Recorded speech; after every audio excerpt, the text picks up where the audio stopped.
नमस्कार चंद्रपूरकर, चर्चा चंद्रपुरातील नवीन सिरीजमध्ये तुमचं स्वागत आहे। इथे आपण वीकली एक व्हिडिओ टाकणार आहे ज्याच्यात चंद्रपुरातील काही न्यूज अपडेट राहणार ते आपण टाकणार आहोत। राजुराजवळ जे जोगापूर गाव आहे तिथे तुम्ही फ्रीमध्ये जाऊ शकता। तिथे सफारी सुरू राहते, पण आता सध्या यात्रामुळे ते फ्री आहे, तर त्याची आखरी तारीख आहे 30 डिसेंबर। तर आपण काही दिवसाआधी सागरझेर ॲडव्हेंचर पार्कमधला व्हिडिओ बनवला आहे, मस्त आहे, एक नंबर आहे।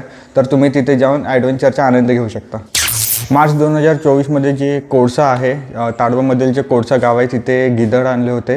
तर ते छत्तीसगड, गुजरात, कर्नाटक, आंध्र प्रदेशकडून ते गेले तामिळनाडूकडे। असं फिरत फिरत एक गिद्धड गेला, तर वाटते त्याला चंद्रपुरातील गरमी आवडली नाही। त्यानंतर किशोरभाऊ जोरगेवार जे चंद्रपूरचे आमदार आहेत त्यांनी मायनिंग टुरिझमसाठी प्रस्ताव मांडला आहे। तर चांगला आहे हा प्रस्ताव। मायनिंगमध्ये आपल्याला फिरायला भेटणार, मायनिंग काय आहे, कशी राहते ते आपल्याला एक्सपिरियन्स करता येणार।